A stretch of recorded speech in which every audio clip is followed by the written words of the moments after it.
സൗദിയിൽ മലയാളിയെ കൊലപ്പെടുത്തിയ കേസിൽ 5 പേർക്ക് വധശിക്ഷ നടപ്പാക്കി. ഒരു മലയാളിയെയും 4 സൗദി പൌരന്മാരെയുമാണ് വധശിക്ഷയ്ക്ക് വിധേയമാക്കിയത്. 2016 കോഴിക്കോട് കൊടുവള്ളി സ്വദേശി സമീർ കൊല്ലപ്പെട്ട കേസിലാണ് വിധി. തൃശൂർ ഏറിയാട് സ്വദേശി നൈസാം സാദിഖാണ് വധശിക്ഷയ്ക്ക് വിധേയനായ മലയാളി.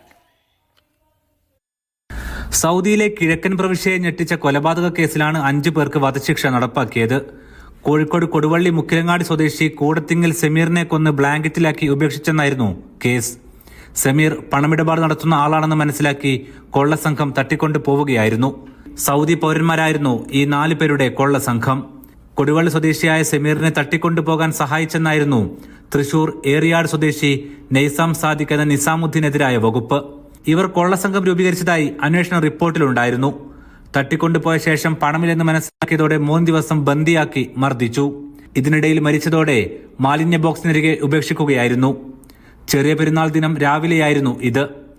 അന്തിമ പ്രതിപ്പട്ടികയിൽ അൽക്കോബാറിൽ ഡ്രൈവറായ തൃശൂർ കൊടുങ്ങല്ലൂർ ഏറിയാട് സ്വദേശി നൈസാം സാദിഖ് എന്ന നിസാമുദ്ദീൻ, സൗദി പൌരന്മാരായ Jafar bin Sadiq, Hussain bin Baqir, Idris bin Hussain, Hussain bin Abdullah എന്നിവരാണ് ഉണ്ടായിരുന്നത്. നിരവധി പേരെ ചോദ്യം ചെയ്താണ് അന്തിമ പട്ടികയിലേക്ക് എത്തിയത്.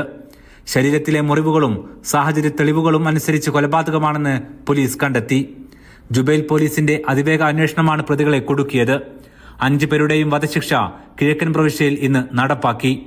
സാധാരണ രീതിയിൽ കൊല്ലപ്പെട്ട കുടുംബം മാപ്പ് നൽകിയാൽ പ്രതികൾക്ക് വധശിക്ഷയിൽ നിന്നും ഇളവുണ്ടാകും. ക്രൂരമായ കൊലപാതകമായതിനാൽ കുടുംബം ഇതിന്റെ എല്ലാ സാധ്യതകളും തള്ളി. രാജ്യദ്രോഹ വകുപ്പിൽപ്പെടുത്തിയാണ് കേസ് സൗദി പരിഗണിച്ചതും. ഇതിനാൽ ഒരു തരത്തിലുള്ള കുടുംബത്തിന്റെ മാപ്പ് കൊണ്ടും കാര്യമുണ്ടാകുമായിരുന്നില്ല.